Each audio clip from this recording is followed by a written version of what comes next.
I'm Peter Loshak. We are talking with Joe Duffy from OffshoreInsiders.com. Right now we're going to talk about Tennessee at Pittsburgh. Joe Duffy, thanks for joining us this week.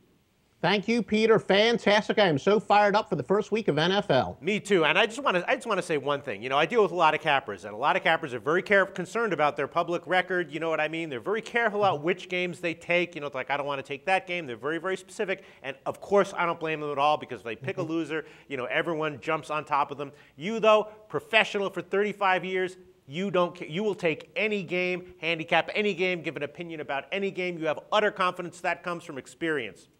Yeah, now I will say this. Some of the handicappers whose opinions I respect, they like to focus on a specific conference, and we're talking more about college basketball or college football. What I like to do is do an Evelyn Wood through all the online sources that I use, find something that jumps out at me and research the games further. So, yeah, that's the way that I've always done it, and it's proven quite successful for me. All right. Joe Duffy, industry veteran, survivor, been doing this professionally since the late 80s. His website is offshoreinsiders.com. All right, Joe Duffy, first game we're going to talk about, Tennessee at Pittsburgh. Pittsburgh is a 7-point home favorite. Now, you know, the 4 games we're going to talk about right now, all tough games. This one, maybe I have the strongest lean out of any of them. You know, Pittsburgh, normally a very good team in the preseason. This year they went 0-4. They had problems all over the field. Their offensive line looked shaky. They're having problems at running back. Felix Jones is going to be starting. He could be pretty good, but the point is that things are just looking pretty uncertain for Pittsburgh. And then Tennessee, you know, they have some questions as well. They did look good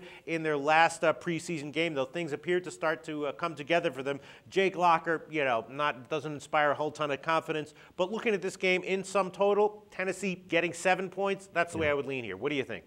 No, I would agree with you there. I don't know if I would read that much into the fact that the Steelers had a terrible preseason, because as I recall, before they won their most recent Super Bowl, Ben Roethlisberger had one of the worst preseasons ever. But I do think that the Steelers are on the decline. They have 3 key defenders who are 32 or over.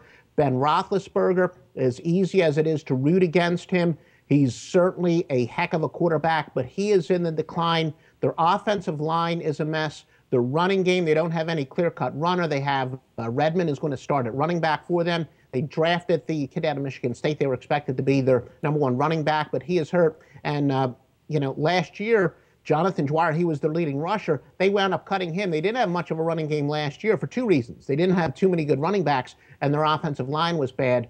And now even their tight end situation has become quite a mess. Heath Miller is out.